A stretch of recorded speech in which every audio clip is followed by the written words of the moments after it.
आज की इस क्लास के अंतर्गत क्लास 9th विषय हिंदी का एक प्रश्न आज की इस क्लास में हम कंप्लीट करेंगे।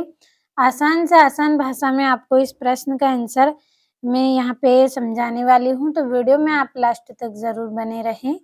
इस तरह से आपका प्रश्न है, कबीर ने किस प्रकार के ज्ञान को महत्व दिया है। आपका प्रश्न क्या है कि जो कबीर हैं उन्होंने किस प्रकार के ज्ञान को महत्व दिया है। तो समझ लेते हैं इस प्रश्न का आंसर कि जो कबीर है उन्होंने किस प्रकार के ज्ञान को महत्व देने की बात कही है। तो कबीर ने भेदभाव, छल कपट, सांप्रदायिकता से रहित शुद्ध ज्ञान को महत्व दिया है। किसको महत्व दिया है इन्होंने? कबीरदास ने भेदभाव, छल कपट और सांप्रदायिकता से रहित जो शुद्ध ज्ञान होता है उसको महत्व दिया है।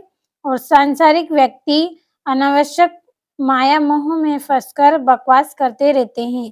जो सांसारिक व्यक्ति होते हैं वो क्या करते हैं?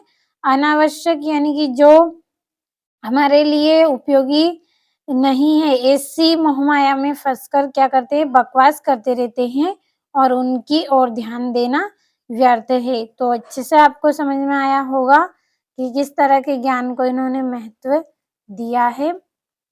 तो अच्छे से आपको समझ में आया होगा कि कबीर ने भेदभाव, छल कपट, सांप्रदायिकता से रहित यानी कि इन सब से ये सब इसमें शामिल नहीं होना चाहिए, ऐसे ज्ञान को इन्होंने क्या दिया है? महत्व दिया है। और सांसारिक व्यक्ति अनावश्यक मोहमाया में फंसकर बकवास करते रहते हैं तो उनकी ओर ध्यान देना व्यर्थ है। इस तरह की बातें इन्होंने बताई है। तो शुद्ध ज्ञान को हमें महत्व देना चाहिए, बाकी जो हमारे लिए अनावश्यक है उस पर हमें ध्यान नहीं देना चाहिए। इस तरह का जो ज्ञान है वही हमारे लिए सबसे अच्छा होता है। तो ये इस तरह इन्होंने हमें यहाँ पे समझाने का प्रयास किया है। तो आपको इस प्रश्न का आंसर अच्छे से समझ में आया होगा किस तरह से आपको करना है। तो स्क्रीनशॉट ले, अपनी नोटबुक में नोट करें और अच्छे से कंप्लीट करें।